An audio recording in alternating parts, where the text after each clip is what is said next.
Hello once again welcome to all my friends on my channel. आज मैं jurisprudence का एक नया लेक्चर लेके आया हूँ, नया वीडियो लेके आया हूँ जिसमें मोस्ट इम्पॉर्टेंट 20 एमसीक्यूज़ हैं।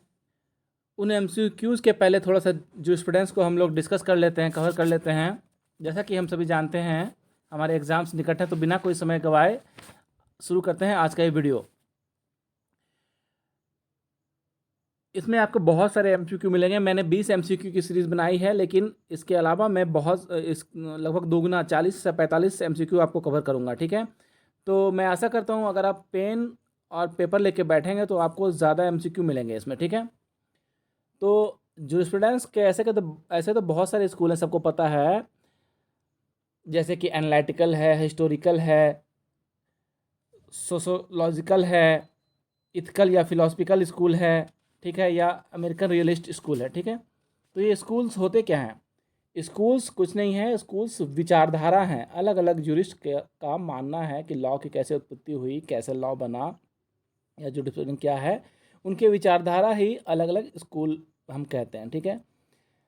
इनमें सबसे पहला है एनालिटिकल स्कूल, ठीक है। हम लोग आज एनालिटिकल और हिस्टोरिकल पढ़ेंगे, हिस्टोरिकल कवर करेंगे, ठीक है। इनके मेन पॉइंट को कवर करेंगे। ये तो बहुत डीप, जूरिस्प्रूडेंस तो बहुत डीप सब्जेक्ट है, बहुत ही इंपॉर्टेंट सब्जेक्ट है। ये हमें बेसिक लॉ की नॉलेज देता है। ये ना तो प्रोसीजरल लॉ है, ना सब्सटेंसिव लॉ है, बट ये हमें बेसिक जो हमें प्रोसीजर और सब्सटेंसिव लॉ में टर्म्स मिलते हैं, जैसे राइट, ड्यूटीज़, ऑब्लिगेशंस, इन सब के बारे में बताता है वो क्या हैं, ठीक है। तो जैसा कि आप देख सकते हैं, एनालिटिकल स्कूल का दूसरा नाम पॉजिटिव स्कूल भी है। इसे हम इम्परेटिव स्कूल भी कहते हैं। Analytical school relation to state बताता है, लॉ का स्टेट से क्या रिलेशन ये बताता है, ठीक है। इसके मानने वाले लोग, इसके जूरिस्ट, इसके फॉलोवर, इसके डिस्पल्स आप कह सकते हैं, लॉ का रिलेशन स्टेट्स के साथ ज़्यादा देखते हैं, ठीक है। सबसे पहले मैं आपको बताना भूल गया कि आप जानते हैं, ये भी आ सकता है कि जूरिस्प्रूडेंस दो लैटिन वर्ड जूरिस और प्रूडेंसिया से बना है। Juice means knowledge, juice means law, और नॉलेज जूरिस्प्रूडेंसिया से बना है।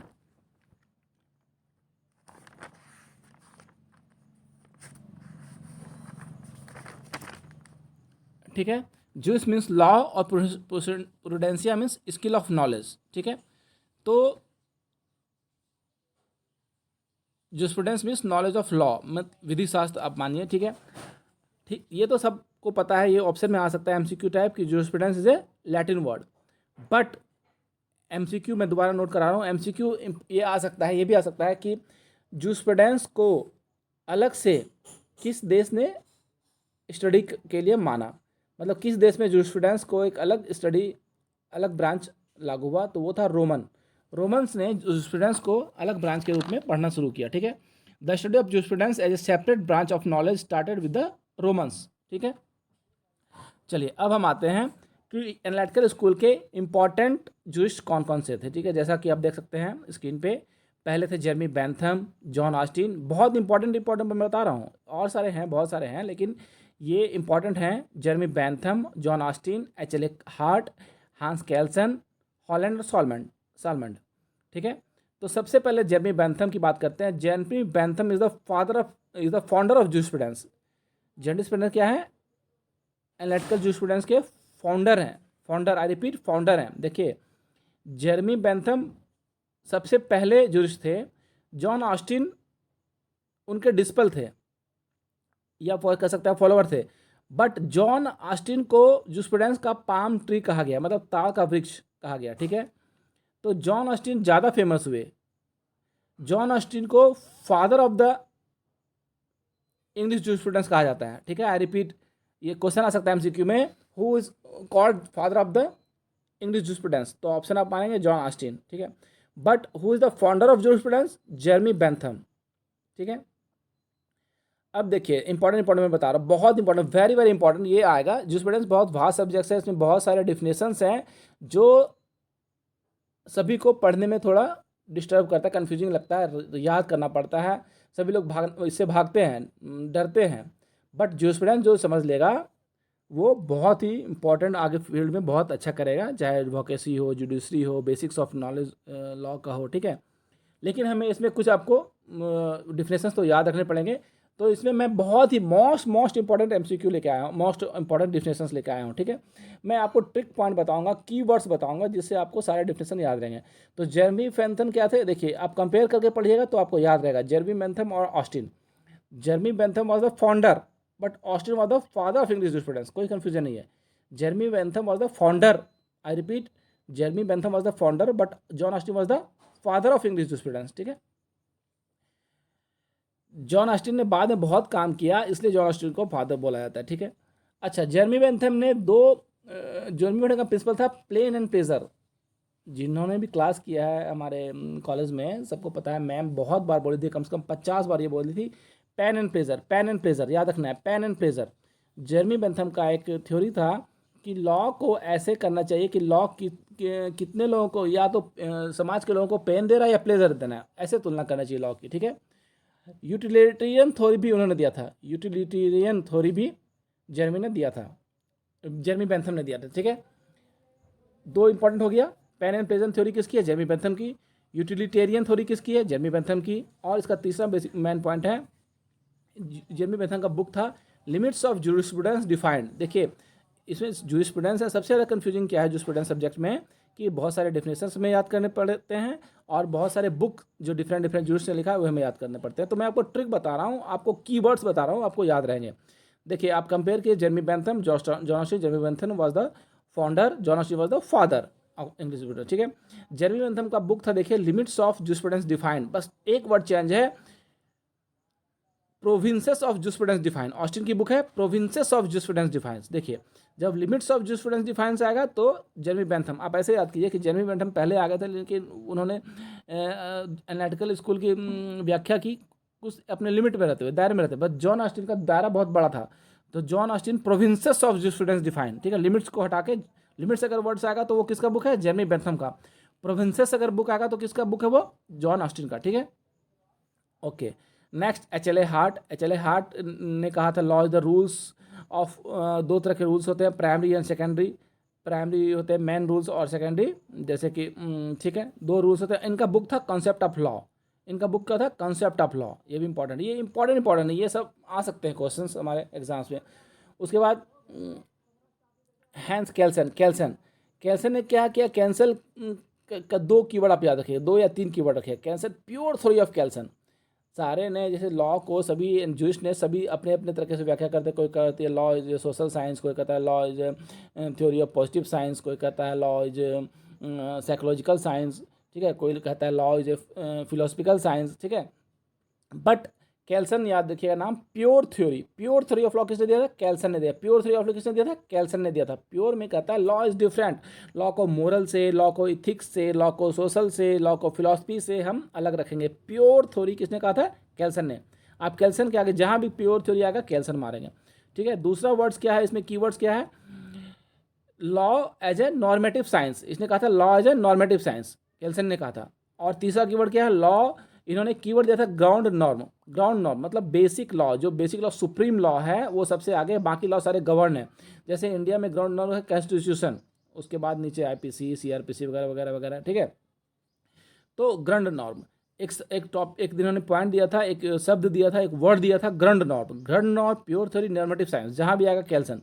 पहले जब सब्जेक्टिव टाइप के क्वेश्चन होते थे तो आपको कैल्सन में आ सकता था क्वेश्चन ये कि define Kelsen theory and Kelsen view on analytical school, या डिफाइन ग्राउंड नॉर्म टर्म, ठीक है, या define pure theory of law, या define law as a normative science, मतलब सब कैल्सन के बारे में पूछ रहे हैं, आपको कैल्सन के बारे में लिखना है।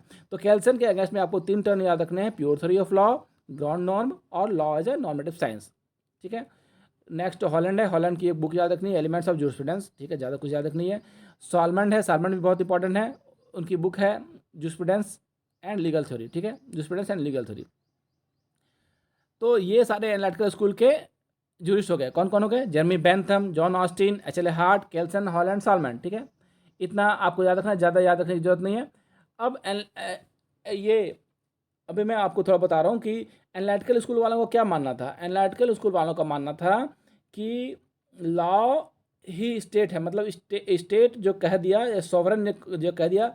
हाँ, सबसे इंपॉर्टेंट पॉइंट जो ऑस्टिन का एक डिफिनेशन था लॉ के बारे में, कि law is a command of sovereign back by section.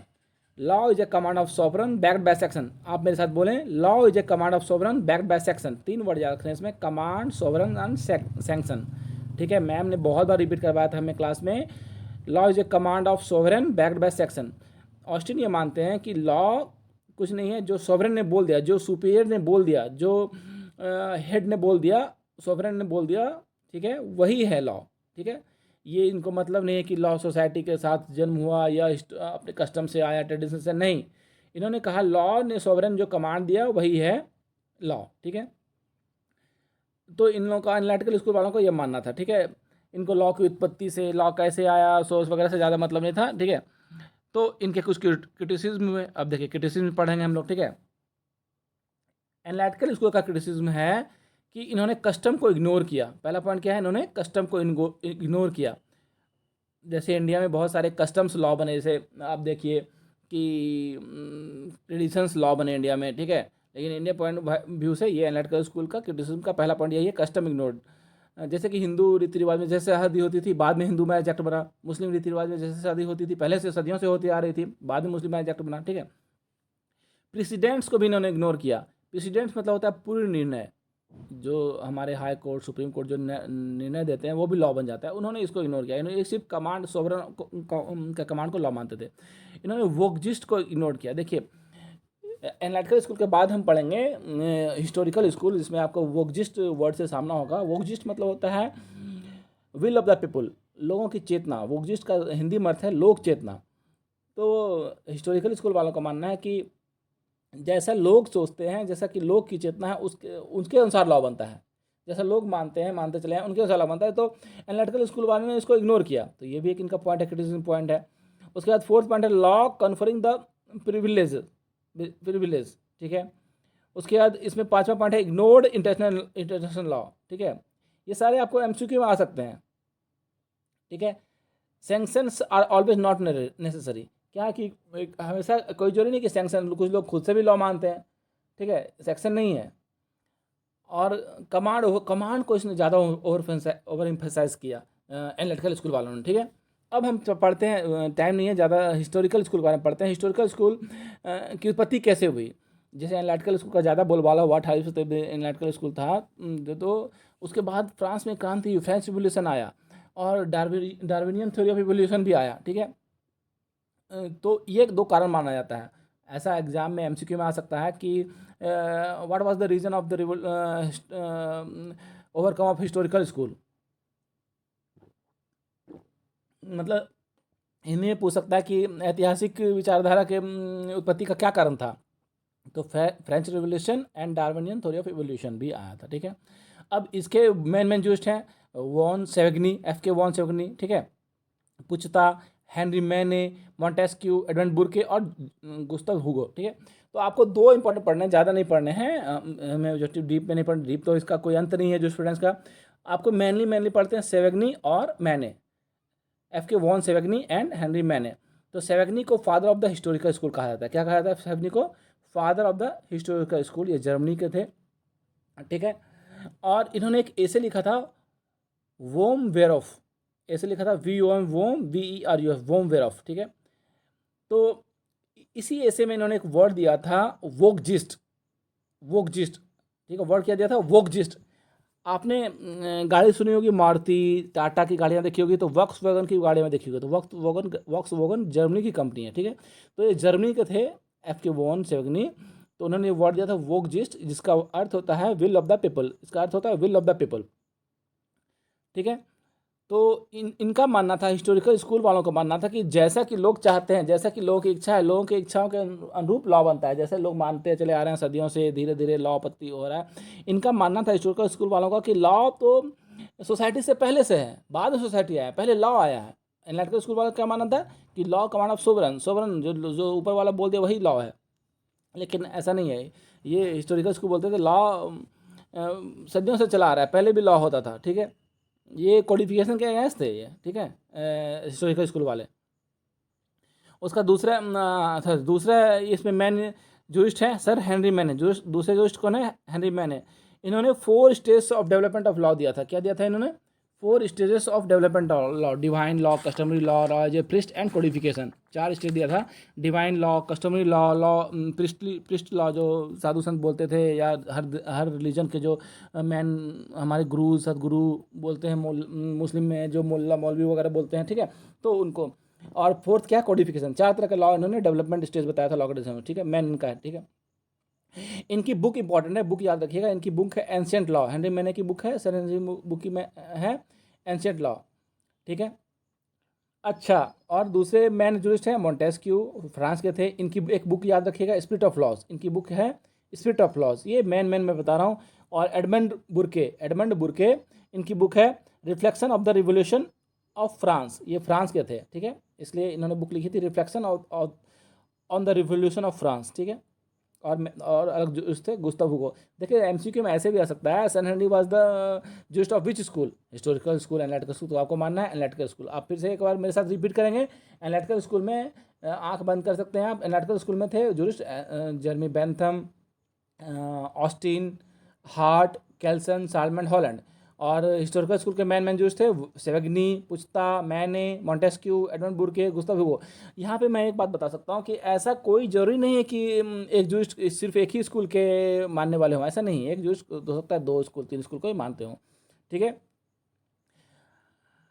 अच्छा, कैल्सन ने कौन सी थ्योरी दी थी? कैल्सन ने एक रिपोर्ट कीजिए, कैल्सन ने कौन सी दी थी? कैल्सन ने प्योर थ्योरी ऑफ लॉ दिया था, ग्राउंड नॉर्म एक वर्ड दिया था, टर्म दिया था, और law as a normative science बताया था, ठीक है। कैल्सन का भी कुछ क्रिटिसिज्म किया गया है, कैल्सन का थ्योरी जैसे वैग है, ठीक है। प्योर थ्योरी ऑफ क्या, प्योर नहीं होता, क्या होता है, ठीक है। उसके बाद कस्टम इग्नोर्ड, कस्टम को इन्होंने भी इग्नोर किया, एनालिटिकल वालों ने सारे को कस्टम को इग्नोर किया, ठीक है। उसके बाद सोसाइटी सोशोलॉजी इग्नोर्ड, इन्होंने भी सोसाइटी को इग्नोर किया क्योंकि कैल्सन, ठीक है। उसके बाद natural law ignored, law naturally भी बनता है कुछ, ठीक है। तो मिलते हैं नेक्स्ट वीडियो में। तो चलिए शुरू करते हैं आज का ये पहला MCQ. Question number 1 is Austin is the palm tree in jurisprudence, this is the statement of, option A CK Allen, option B Laski, option C Maine, option D Salmond. Question number 1 is Austin is the palm tree in jurisprudence. This is the statement of option A C.K. Allen, option B Lusky, option C Maine, option D Salmond. The answer of this question will be C.K. Allen. Option A C.K. Allen. Okay, moving to the next question. Question number 2. The principal jurist of the philosophical school was option A Herbert Spencer, option B Sir Henry Maine, option C Max Weber, option D Hegel. The answer of this question will be option D Hegel. Okay, moving on third question. Nature has placed man under the empire of pleasure and pain. It has been said by. Pleasure and pain, मैंने अभी बताया आपको pleasure and pen किसके द्वारा कहा गया है?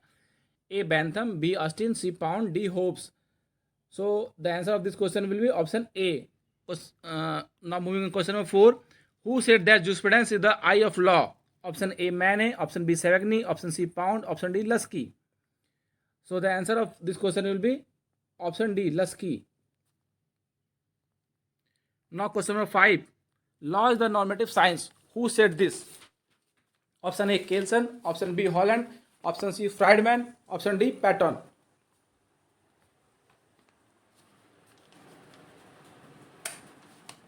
So the answer of this question is option A, Kelsen. Option A, Kelsen will be the right answer.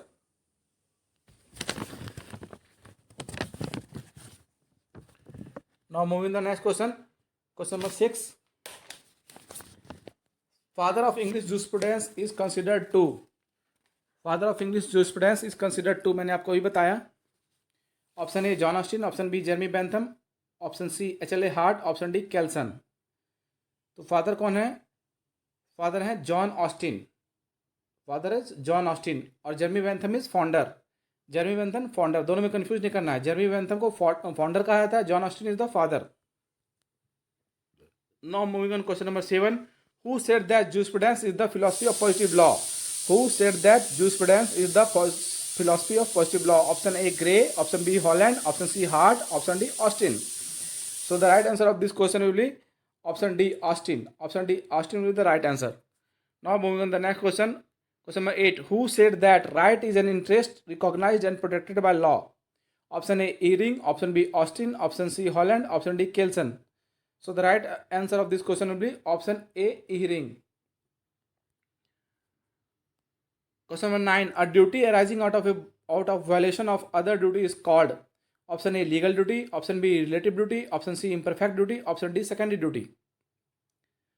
So the right answer of this question will be option D, secondary duty. Now moving on, question number 10. The founder of the theory of Vogt is, अगर आपने मेरा video ध्यान से सुना होगा तो आप इसका आंसर तुरंत बताएंगे, कोई कंफ्यूज नहीं होंगे, ऑप्शन दूसरा ऑप्शन देखने की जरूरत भी नहीं पड़ेगी. The founder of the theory of volksgeist is option A Dicey, option B Salmond, option C Maine, option of D Savigny. So the right answer will be option D Savigny. Now moving on, question number 11. The term jurisprudence is a Greek word, a Roman word, a Latin word, a English word. So option C, Latin word will be the right answer. Question number 12. Who defines jurisprudence as science of the first principle of civil law? Option A, Gray. Option B, Bentham. Option C, Austin. Option D, Salmond. So the right answer of this question will be option D, Salmond. Salmond ने कहा था कि jurisprudence is the science of first principle of civil law. Question number 13. National character of law was introduced in jurisprudence by. National character law का jurisprudence में किसने introduce किया था? A, Karl Marx. B, Savigny. C, Montesquieu. D, Hans Kelsen. So the answer will be option A, Karl Marx. Karl Marx ने national character, ठीक है, याद रखिए, बड़ा बड़ा कैरेक्टर किसने, ब्रॉड व्यू किसने दिया था? कार्ल मार्क्स ने दिया था, ठीक है, ऐसे भी याद रखेंगे आप. Question number 14. The bracket theory in jurisprudence is related to which of the following? The bracket theory in jurisprudence is related to which of the following? Option A, ownership. Option B, ratio decidendi. Option C, legal personality. Option D, possession. So the right answer of this question will be legal personality. Option C. Option C will be the right answer. Question number 15. Which one of the following writers has divided jurisprudence into particular jurisprudence and general jurisprudence? Which one of the following writers has divided jurisprudence into particular jurisprudence and general jurisprudence? Option A, Austin.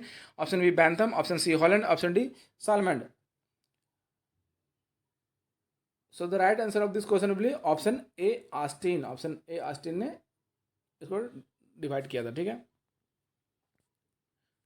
Question number 16. Law is found it can not be made is theory of. हाँ देखिए, मैंने भी बताया था आपको video में कि law is found it can not be, law बनाया नहीं जा सकता. ये किनका मानना था? ये मानना था हिस्टोरिकल स्कूल वालों का. इन्होंने कहा था लॉ तो पहले से विद्यमान चला आ रहा है सोसाइटी में, ठीक है, तो ये हिस्टोरिकल स्कूल मानने का मानना था. Option C will be the right answer. Now question number 17. Who among the following looks at jurisprudence as a system of rules? Rules किसने दिया था? अभी वीडियो में मैंने आपको बताया था, वीडियो ध्यान से आप 2 बार देख लेंगे तो कोई भी क्वेश्चन मिस नहीं करेंगे आप. Who among the following looks at jurisprudence as a system of rules? Option A, Austin. Option B, Hart. Option C, Salmond. Option D, Holland. So the right answer of this question will be option B, Hart. Now question number 18. A comparative method of study in law was introduced by. A comparative method of study in law was introduced by. Option A, Savigny. Option B, मैने. Option C, Hart. Option D, Kelsen. Comparative theory किसने दिया था? मैंने नहीं दिया था. Option B मैंने is the right answer, ठीक है. And last but one question of this, jurisprudence is the scientific synthesis of the essential principle of law said by. jurisprudence is DENCE होगा यहाँ पे, DENCE is the scientific synthesis of the essential principle of law said by. किसने कहा था? Option A, Holland. Option B, Pound. Option C, CK Allen. Option D, Ihering. So the right answer of this question will be option C, CK Allen ने कहा था. CK Allen ने कहा था, ठीक है. Now last question of this video. Who described jurisprudence? Who described jurisprudence? JURIS.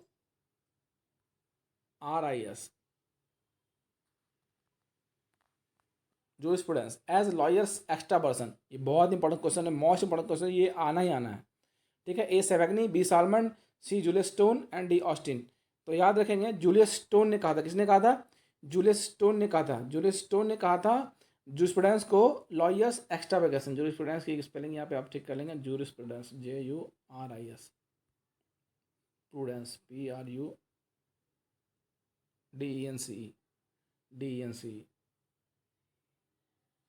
ठीक है. jurisprudence. Who described jurisprudence as lawyers extraversion? A, Savagny. B, Solomon. C, Julius Stone. D, Austin. तो C, Julius Stone will be the right answer. So once again, very thanks for watching.